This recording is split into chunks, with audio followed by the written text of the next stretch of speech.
Sebab tu saya tanya Datuk Louis, founder Public Gold ni, pengasas Public Gold. Datuk Wira Louis Eng ni dia milioner dalam saham tau. Dia dalam pasar saham ni sangat lama, lebih 10 tahun. Jadi pasar market saham ni semua dia tahu. Saya tanya dia personally, kenapa Datuk milioner dalam saham, Datuk buka company gold? Ni masa saya tengah breakfast dengan dia dekat Jakarta. Dia kata bagi dia personally, walaupun dia milioner dalam saham, dia tahu saham, saya duk bela saham, tapi dia rasa gold ni satu investment yang selamat untuk semua orang. Kebanyakan orang tak tahu apa-apa pun, kalau simpan emas, dia tak akan jatuh lingkupnya. Ada pernah tak orang simpan emas sebab dia simpan emas banyak tu lah jatuh lingkup? Ada pernah dengar? Yang masuk skim tu ada lah. Tu tak simpan emas. Duit dia bagi penganjur skim, emasnya tak ada. Itu dah jatuh lingkup. Tapi kalau sebab simpan emas banyak jatuh lingkup, tak ada. Jadi bagi orang kebanyakan, dia kata simpan emas ni paling selamat.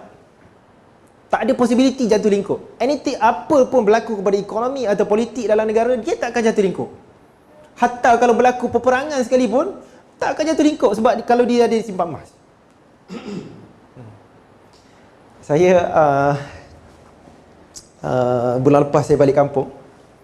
Sebelum seminar Public Gold, saya sembang dengan ayah saya. Ayah saya ni cikgu pencen, duduk kat kampung. Ayah saya pernah, biasa saya sembang dengan dia bulan lepas, baru saya tahu dia pernah jadi milioner dalam pasaran saham. Baru saya tahu. Tahun 1997. Kan masa tu satu fenomena, semua orang melabur saham. Orang lama-lama mungkin tahu. Jadi, dia kata dia melabur dalam saham bermula modal 100,000. Dia kata dia simpan duit dalam SB, ada 100,000, dia labur dalam saham. Sampai duit dia berkembang jadi 1.4 juta. 1.4 juta tahun 1997, besar tau. Bukan 1.4 juta sekarang. Mungkin menilai dia mungkin 4 juta sekarang, 4 atau 5 juta. Duduk kat kampung. Dia kata bila pasaran saham jatuh tahun 1998, jatuh lingkup teruk, ringgit jatuh 50%, ringgit jatuh 50%, saham lagi teruk. Dia kata ramai kawan-kawan dia lingkup. Jadi gila pun ada. Yang jadi gila pun ada. Dia kata saham dia daripada 1.4 juta jatuh susut jadi 400,000. Okey, duit arwah atuk saya yang labur dalam saham daripada 100,000 tinggal 2-3,000. Habis. Dia kata ramai kawan-kawan dia jatuh lingkup. Yang paling lingkup dia kata apa?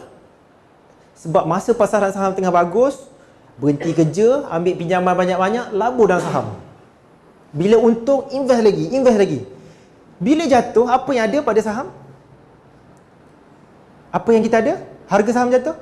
Tak ada apa. Nombor dan kertas. Itu ayah saya cakap. Masalah yang dia kata saham ni bila jatuh, saya bukan, saya cerita pengalaman ayah saya. Dia kata bila jatuh, kita tak ada apa-apa. Kenapa dia tak jatuh lingkup, dia cakap? Sebab masa dia tengah untung banyak dalam pasar saham, dia beli tanah, dia beli rumah, dia beli kereta. Bila pasaran saham jatuh, ini harta-harta fizikal ni maintain.